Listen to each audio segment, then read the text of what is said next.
Magandang gabi po, Luzon, Visayas at Mindanao.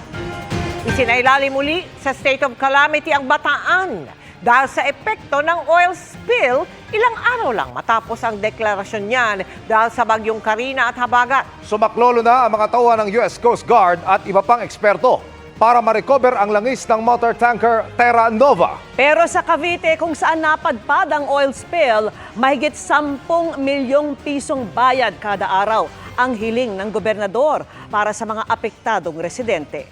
At nakatutok si June Veneracion. Sa pagitan lang ng ilang araw, 3 barko ang nadisgrasya sa Bataan.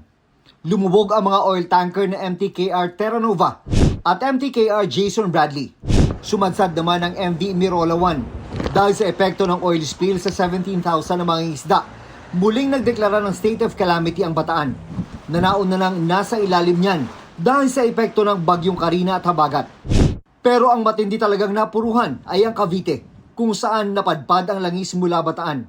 Kaya sa pakikipagpulong ng gobernador ng probinsya sa mga kinatawan ng MTKR Terra Nova at International Oil Pollution Compensation Fund, humihingi siya na higit 10 milyong pisong kabayaran kada araw para sa kanyang mga kababayang patuloy na naapektuhan. Nakabase raw ito sa tinatayang 350 pesos na arawang kita ng 31,000 na Caviteño na umaasa sa huli mula sa dagat. They assured us na ang mga 31,000 fisher folks will be compensated in due time. Magandang balita ito para kay Baby Lynn na malapit nang mawala ng hanap buhay bilang tindera ng tahong at talaba. Sinabihan na raw siya ng amo na kapag naubos na ang natitira nilang paninda, ay hihinto muna ang negosyo dahil sobrang tumal ang benta. Okay na po yun, para kahit paano meron lang din po sa pang-araw-araw.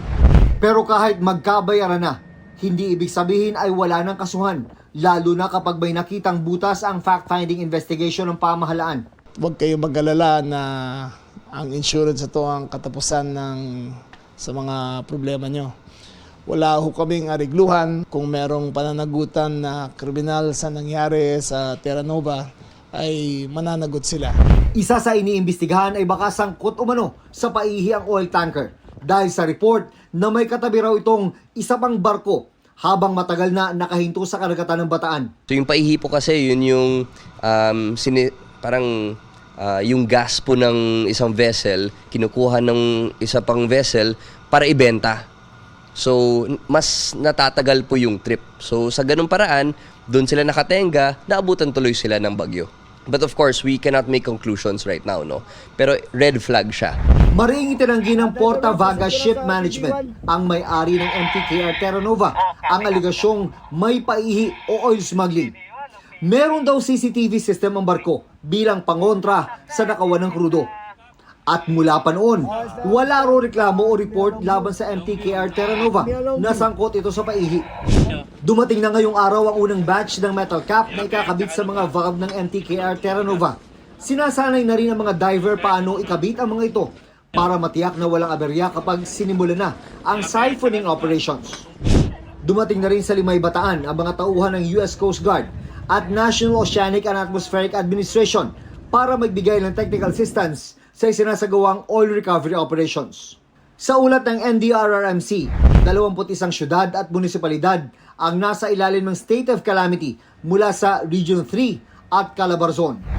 Para sa GMA Integrated News, June Veneracion, nakatutok 24 oras.